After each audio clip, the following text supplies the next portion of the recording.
Bandiraɓe sehilaɓe musidɓe tedduɓe amtuɓe yebde Ayaw Pindi TV on calminama illon maname jettoɗe debbo mo duyi ko mbuyum men debbo mo Ndiaye en Samba Tulole ari ɗo wadde on présenté ko wiyete ko Oumou Dieng ari hollude on onon yiɗɓe Pindi TV kal jiɗɗo nadde holno mbatta bandiraɓe sehilaɓe Pindi TV joguiɗo téléphone ma foof ndar mi holluma sa yi ɗo winda abonné ɗo e Pindi TV ɗo winda ɗo abonné ñoƴƴu ɗon ɗo winda ɗo abonné koko wojji ñoƴƴa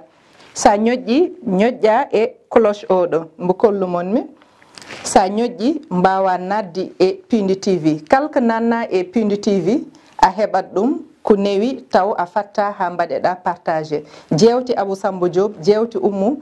Tidiane Sar e dendagal liggotoɓe ɗo e Pindi TV kalke mbaɗani fulɓi onon fulɓi mbawon yebde tawno ko Pindi TV ko onon jeeyi ko onon tan mbaɗante bandiraɓe Pindi TV haɗan ɗo tan ɗo kollumon ɗo e téléphone ha handi ndewe am mi hollumon goɗɗum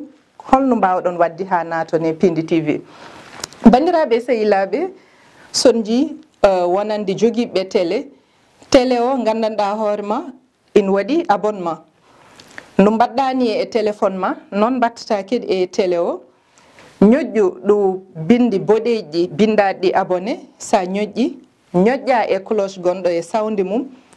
kalko naati mbawa yebde ɗum taw a tampani bandiraɓe sehilaɓe ɓiɓɓe fulɓe Pindi TV ala ko woni ɗo so wona jamade sohlaji mon ala ko woni ɗo so wona ko welmon no waɗe ko mettumon no woppe woten en jiggoytaka hay nokku nde tawno ko Pindi TV onon jeeyi waddi hay goton poɗɗiran ko pulago tan dillat ɗo bandiraɓe sehilaɓe sikki ala mbe sikki on paami no mbirumon mini